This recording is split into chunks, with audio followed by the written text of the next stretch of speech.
Abbiamo ragionato sul cambiamento dei tempi, sul cambiamento delle professioni mediche e odontoiatriche,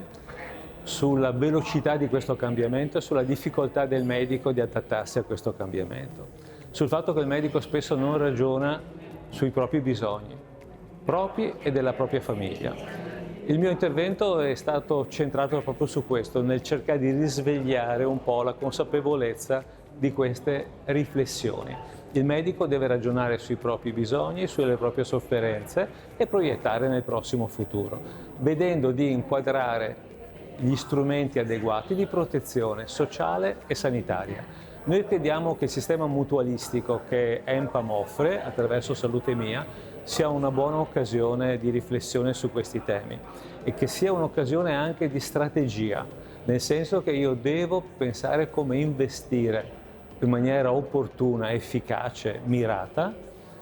sulla qualità di vita e sulla quantità di vita in un sistema che deve essere necessariamente socio-sanitario.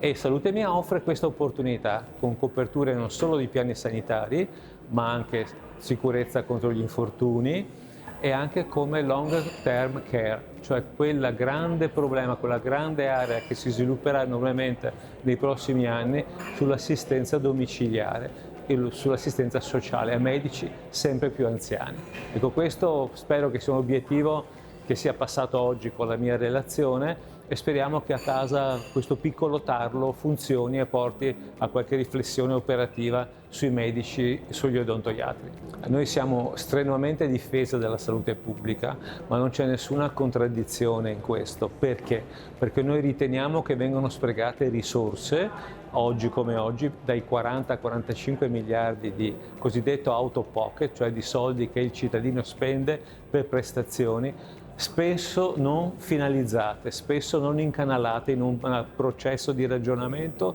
e di strategia, appunto. Ecco, credo che questo compito della Salute Mia sia anche quello di dire ai colleghi: